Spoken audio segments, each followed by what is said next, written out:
বছরের প্রথম দিন সকাল হতে না হতেই ক্ষুদে শিক্ষার্থীদের হাতে রঙিন মলাটের নতুন বই, সঙ্গে বর্ণিল আয়োজন।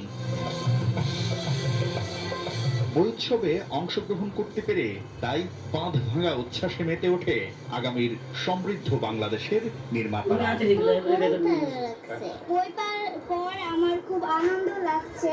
সারা বছরের হাজারো অপেক্ষার অবসান ঘটিয়ে হাতে এসেছে পাঠ্য বই। নতুন গানটার জন্য আমি সারা বছর মিস করি। আছে নানা পেশায় নিয়োজিত হওয়ার স্বপ্ন।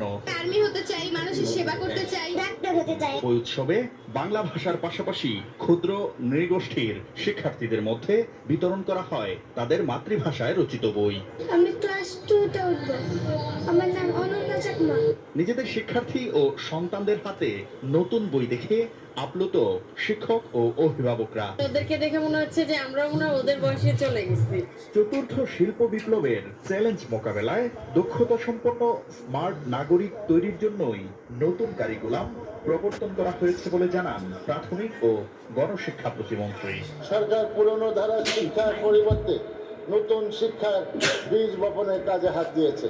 এবার প্রাথমিক ও মাধ্যমিক মিলিয়ে মোট 3,27,27,630 জন শিক্ষার্থী 30,70,83,517টি নতুন বই পেয়েছে।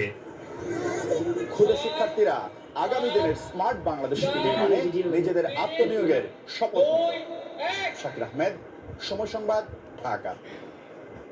সন্ধ্যার সময় আরো থাকছে নতুন বছরে